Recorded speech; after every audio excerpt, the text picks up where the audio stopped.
Welcome to the Coffee Talk Podcast. This is intended for informational purposes only and not to be used as a primary basis for investment decisions. Consult your financial professional before making investment decisions. Shannon Ross is a registered representative and MBA of Lighthouse Financial. Lighthouse Financial offers securities and advisory services through Cambridge Investment Research Advisories Incorporated, member FINRA and SIPC. Shannon is CEO and managing financial partner of Lighthouse Financial. Cambridge and Lighthouse Financial are not affiliated. And now, here's your host, Shannon Ross. Welcome, everybody. Thank you for joining us today. We have a very exciting show because we have a new guest because our normal co-host could not be here today. So we called in some backup, and we got good backup today. And welcome, Father Stanley Hayes. Oh, it's a pleasure to be here. I'm excited. Stan the man, he's been on other shows with us before, but now you're here in Colorado. Normally you're in New Jersey. You haven't been out for like 8 months. It wasn't because I didn't try. Third time was a charm. So we had tried over the summer, but then a hurricane got involved, and then COVID got involved, and then this time you arrived last night in perfect timing. I'm so excited. It's amazing how fast the kids grow. Like I can see different inches of growth in just a short period of time. Well, I totally sprung it on him. I picked him up last night from the airport. I'm like, guess what you get to do tomorrow? Because he's a very faithful fan and listener. I am. So I asked him to come and join us today. Yeah, fresh off the boat, as they say. I'm still adjusting to the altitude and he was a little nervous. Else. He was a little nervous that I would embarrass him I have no time air. to prepare. Not that helps, but. But I love that you're listening to the show. You guys do such a good job. Oh, I mean, thanks. it is funny. It's helpful. It's very thoughtful. And I'm so proud of you, Shannon. I mean, you just knock it. And your co-host, she should have her own comedy hour. I mean, amazing April. I know. We do miss her today. We miss her. And I know she'll watch this and she'll be like, take that dang thing down. I think Justin's going to be the one. It's good. I know. What I didn't realize, everybody, if you're watching on YouTube, please look at this picture because you're going to see my beloved husband doing dishes. Who doesn't love a man who does dishes? Yeah. So he is in the background of this picture, which I didn't even realize when I brought it in. But we do miss April today, but she will be back with us next week. But it gave us an opportunity to clear some space for you. I have a lot of points to make. Yeah. As the dad. I'm glad you listened to the show. I know when we first started, I gave you a hard time on a couple shows, and so you went on strike for a little bit. I did. I was in protest going, wow, was I that bad? So we've lightened it up. I didn't mean to insult you. So you were very kind to say yes for today. Yeah. And one of the reasons why I wanted you on today's show is we're finishing up. We've been in a series of the 7 strategies, year-end strategies, that can really help all of us build our wealth. And we're going to finish up with the last 2 today, but one is near and dear to your heart because you now have entered this world, which we'll get to in a second. So it's very, I love because I read about these, I work with clients to process them, but I don't have to live under the weight of them myself. And so we'll talk about what that is in a moment. So I thought the timing was perfect because there's a lot of listeners out there that this is a very overwhelming topic. In terms of retirement. What I don't, as a financial advisor, one of the things that irritates me is the complexity that some of the government policies bring to people's lives when they're entering a time where they don't want complicated, they want to simplify. Exactly. And so you can be our testimony of that today. Yeah. But before we get started, since you're here, did you have any sanity spends other than coming to see your daughter and grandkids this week? I'm sure, as all of you know, the car market is just crazy now. I mean, you drive to car lots and they're empty. There are no new cars. There are none on the boats. They're just not being made.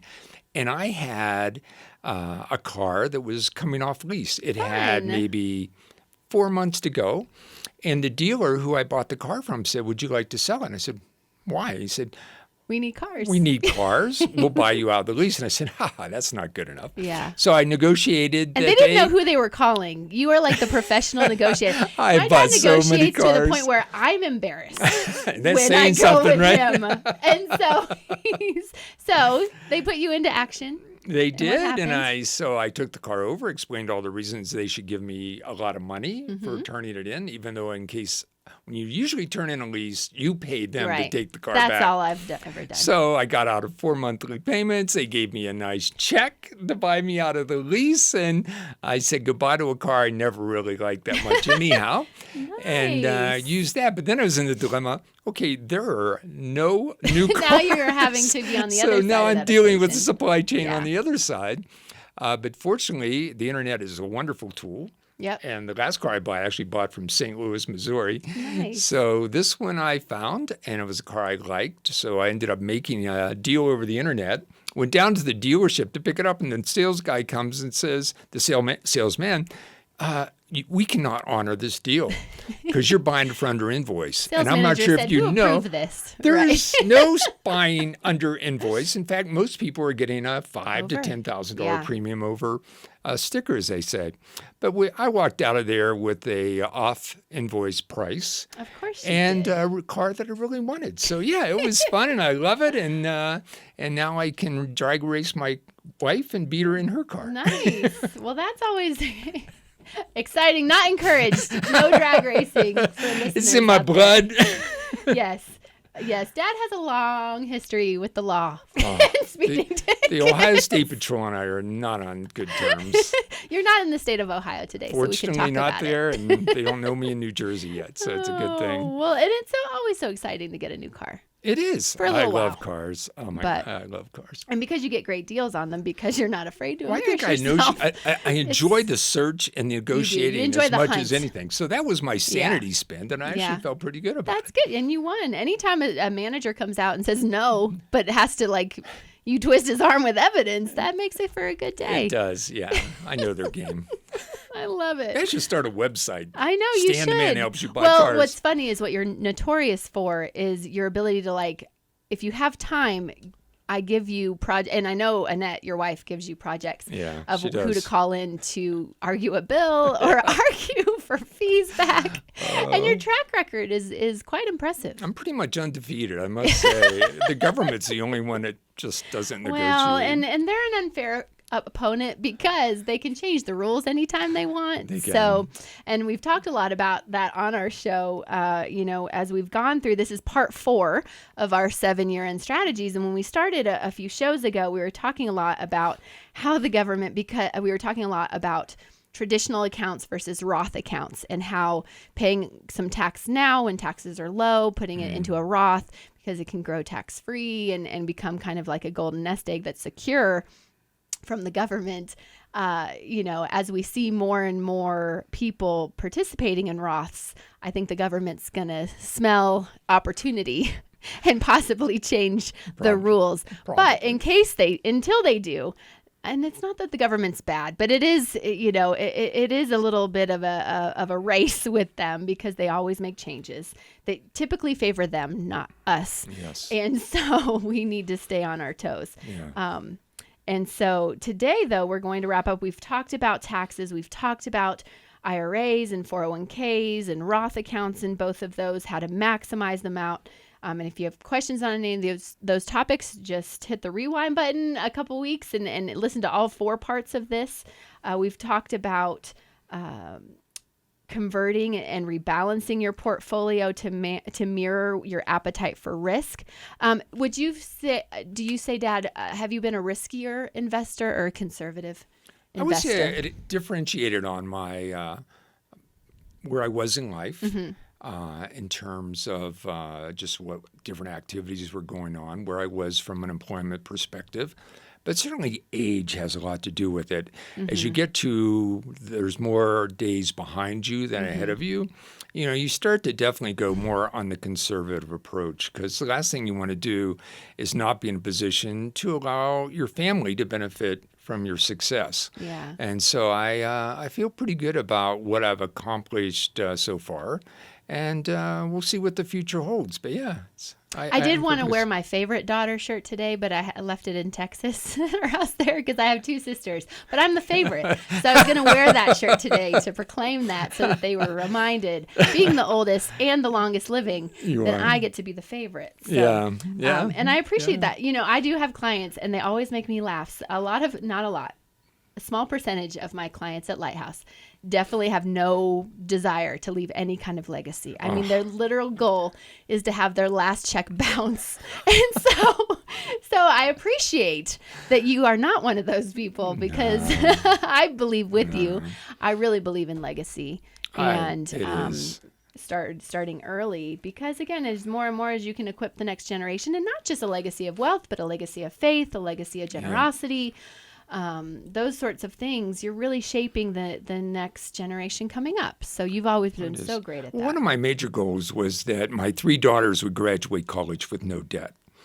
And fortunately, I was able to pursue it. Now I have one that's doing incredibly in the world of business. Well, and I did help you with the no debt out of college because yeah, you did do it I 3 did years. help the situation. I graduated in 3 years because I was so ready to be done. That was my first new car after that. And because, again, I think I learned my scrappiness from you, and I realized that the college I went to, you paid a lump sum whether you took 12 credits as a full-time student or 30, and so I maximized that and took 30 my fall semester and 31 my sophomore or my second semester of my 3rd year. So I cranked that sucker out. I had no life, and I was not fun, but it was worth to get. But you had an objective, done. and we know when Shannon has an objective, there's a way of getting there. That's right. But to your point, to be debt free coming out of college, I think is so smart. And there's so many people. Kids nowadays who are just coming out with this crazy amount of debt and they're getting good jobs, but not jobs that can pay off that debt outside of a decade or even it's 2. It's a long-term debt. So, and there's usually the high interest rates usually apply. I mean, it's hard to get an unsecured loan at a decent interest rate, but I was able to do it, and not everybody's in that situation. So I left money over because I wanted to get married. Oh, so then there's the wedding. Oh my the last year of college tuition. Fortunately, I never did see that bottom line number. Just I think we write me another check, Dad. Just say yes, Dad. That's what I hope the other two elope. So I don't have to do that. Well, today's show, so how we're going to finish this up is we're going to talk about 2 topics. And oddly enough, a lot of people out there do not know that they actually relate to one another. And so the first one we're going to talk about, and those who are in your 20s, 30s, 40s, you probably don't know what this word is, but you need to, because when you hit your 70s, it's something, the more advanced planning you can have around this topic, the more equipped you will be, because it's probably one of the 2 most complicated parts of retirement out there, and that is required minimum distributions, RMDs. Tell me your love and hate relationship with RMDs. I'm not sure there's a love side to it. I feel I was a pretty well-educated business guy, and I had my master's degree from Pitt. Go Panthers! Mm-hmm. And when I retired, and my planners started saying, "Well, now we have to focus on RMDs," and I said, "I don't even know what that what is. That? This is going to be as complicated as Medicare was. I'm not sure I want to get into it." So I started doing my own research to the point where I decided to take a financial course from Boston University because I really wanted to understand, because I'd never given the government more than I have to. Are they listening, by the way? Anyway, probably. So the concept of RMD surfaced when I became in my 70s, and it's always been somewhat of a moving target. But now I understand it, and this is the first year I actually have to participate. So now I'm looking at what's the best way to do it? Mm-hmm. How do I handle it? What are my options? How much do I have to take out? That's right. And how do I do it in such a way that doesn't affect my tax brackets or my Medicare brackets or my Social Security brackets, because it's all related. It is. And let's remind the audience, because a lot of you don't even know what we're talking about. So RMDs, required minimum distributions, are mandatory withdrawals that you must take from your taxable accounts. So your IRAs, your 401ks, or any other tax deferred, and we've talked a lot about on this show what a tax deferred account is, after you turn 72. Now that 72 just changed through COVID. It used to be even more confusing when it was 70 and a half. It did. Which, for whatever reason, why would you ever pick a half? Like really? But at least they switched it up. They extended it a little bit to 72. But whether you need the money or not, the government wants their tax money.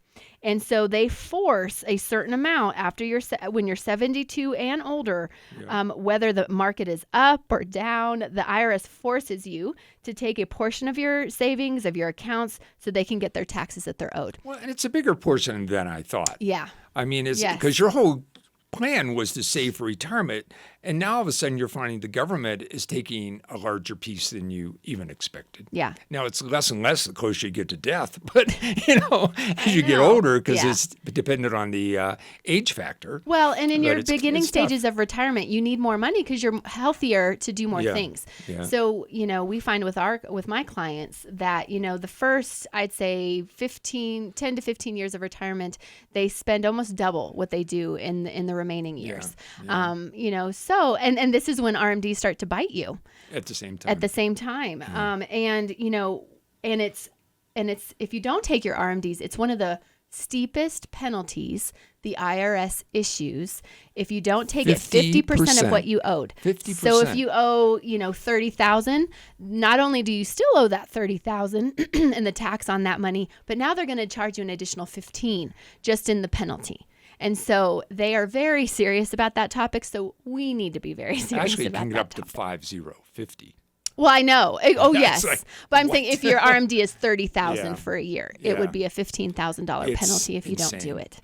And so it's something to definitely do your homework on. So tell me a little bit about how do you know what your RMD is? So at the beginning of a new year, how do you get that number? Because you have multiple investments. You have stock investments, you have annuity investments. How do you get the whole number? I'm very diversified, which I did on purpose because I didn't want to have 2008. Right. Which could probably or will happen again, hurt my retirement plan. So I believe in a lot of diversification. Mm-hmm. So what I did is I went to each of the, I use Allianz, for example, and I went to them and went to the different people. An annuity provider. And they were really good about telling me for this year, for 2021, what my RMD exposure is. And then I went to Fidelity. And then I wanted to actually get it from them. So you called each provider you had directly the statements that you get in the mail. Some providers will provide it to you in the statements. In the monthly statements, they'll tell you. But I found that I actually had to call them to get what the amount was because I wanted to, as early as possible, know what I had to do. Because for me, if I don't take that amount by December 31st of this year, I have until April, I think it's 1st or 15th of next year. At your filing date. However, that means I have to take two distributions in 2022, which blows you out of any bracket. Yeah. So I really want to do it by the end of the year. So that's what I did to find out what all the amounts were. And then I'd say, okay, now of those amounts, how much do I need to live on, right?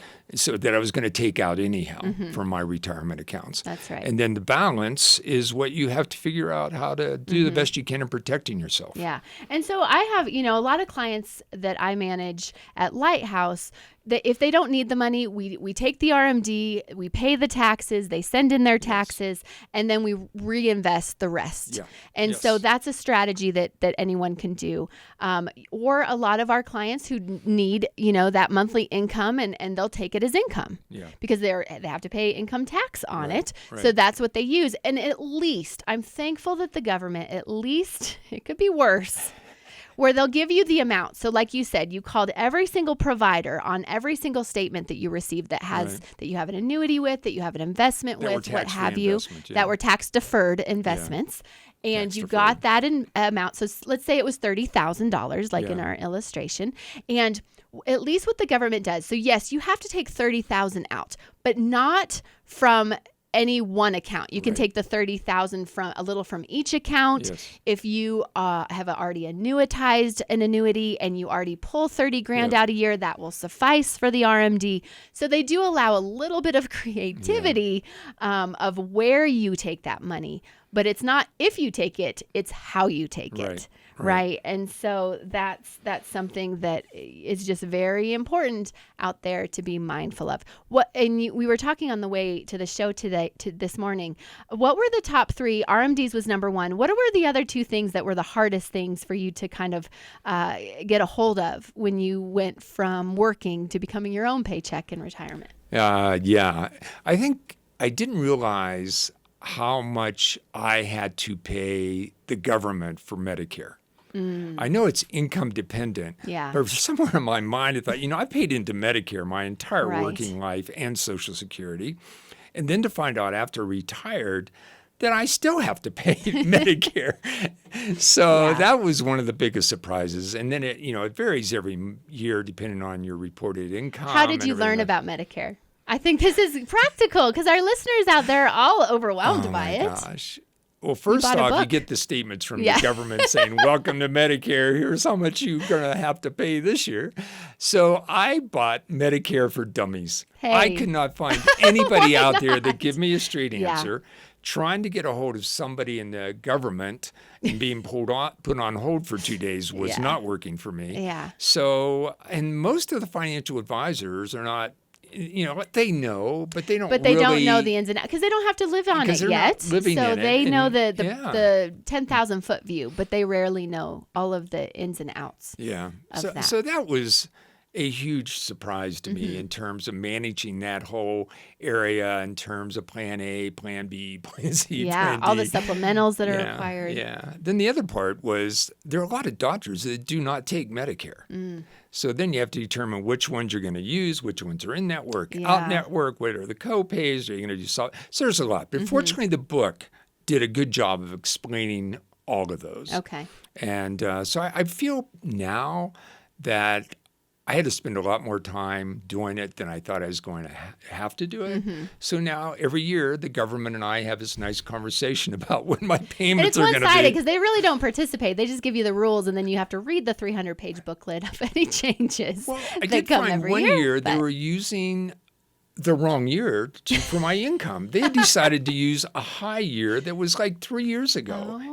And versus my current they ruined the day because they didn't know Stan the Man and his negotiating powers. So you can set an actual appointment with somebody, either you can go and wait for 2 days or you can actually set it up well into the future. But you go in. And I did find once I was in the office talking to one of them, they were extremely helpful. Because they know all the ins and outs. They know all the ins and outs. And they really were quite helpful. They did they agreed with what I suggested and said, yes, we'll use your most current year. Because they didn't know I had quit working, right? So that was unknown to them. And that was going to be my last year of a larger income anyhow. Gotcha. So, and it's an important thing to be aware of because when you take required minimum distributions, when you take income, when you become your own paycheck, you also have to, even if you do any kind of account conversions from a traditional IRA to a Roth IRA, which we've encouraged a lot of our listeners to do because of the tax rates being so low and the lowest in 40 years,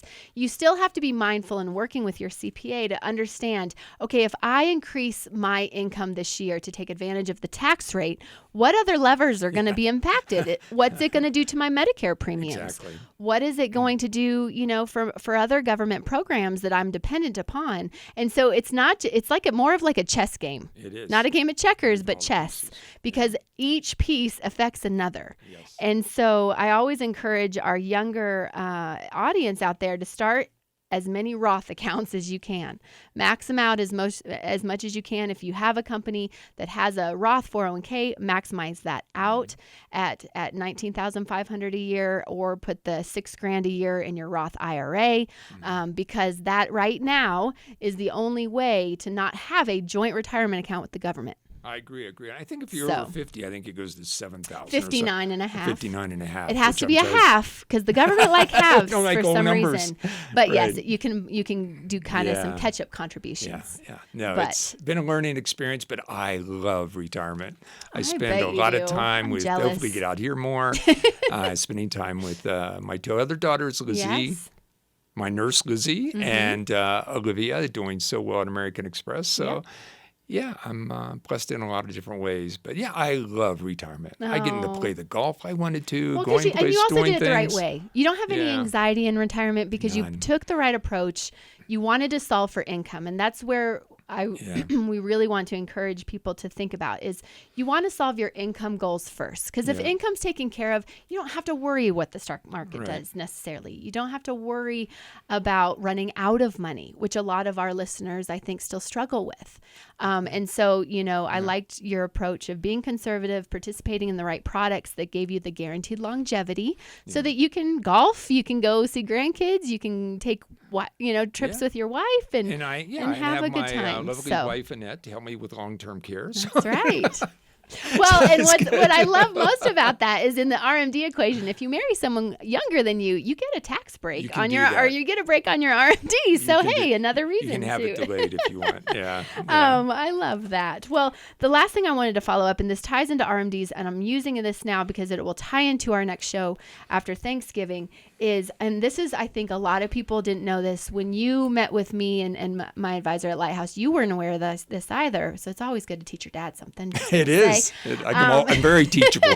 But if you don't need your RMD as income, you do have an option to make a qualified charitable distribution, QCD. Yeah. And what you can do is instead of taking the RMD personally, you can give it towards a qualified charity, which are usually 501c3 registered with the IRS. And you can actually donate up to $100,000 from your IRA without owing taxes on that money. Exactly. So as we move into giving and charitable contributions, we talk a lot about generosity on this show and just how much it really helps. It helps your heart. It helps put good seeds in the ground that return to you, and it blesses the greater good. And so allowing your retirement accounts, if you don't need all of that for income, knowing what's at your disposal so that RMDs can be yet another lever you can use for giving. Right. I think, and the only qualifier is you have to have whatever account you're taking out to make this QCD. They have to send the check directly to the charity in the charity's name. It can't be you can't be the pass through or it doesn't work. Right. And so if you want qualified charitable distributions to be a way that you leverage taking your RMD, it's just especially if you're giving anyways, Exactly, and you've always been a faithful giver. What do you feel like giving has done for you, both for heart, your wealth, allowing money not to have a hold on you? What has giving done for you, do you think, in your life? Oh, I think it's happiness and joy. I mean, the joy and happiness you get out of giving, and depending on where you give, we give to the church and charitable organizations, and you see that money at work. And, it's also, lowers your gross income or the reportable income. It's a strategy of the 7-year strategy. It's a strategy to keep you all those other brackets. So for me, I just, I love to give. You get so much more out of giving than getting. You do. And to see what you can do out there to make a difference. And there's so much need in the world right now. There is. Much. I love that. And again, when we are closing out with giving, like you said, yes, they're the heart things. They're the making sure that you are a river, not a reservoir, right? Yeah, so a river of giving. Good analogy. And then, from a tax perspective, it does help in terms of lowering your tax bracket. You pay, all of those deductions are tax deductible up to a certain amount. And it's usually up to 60% of your adjusted gross income. So you can get quite aggressive in your giving, which I have found as a business owner, because as a business owner, taxes are a little bit more complicated. What you do with your money, how you move it, where you move it, what you're going to need it for, what you're not. But and sometimes I drive myself crazy with that. But I made a decision when I started buying companies to tithe my business, because I tithe my personal income, but also to tithe the business, just because it helps me not to think that I'm in control.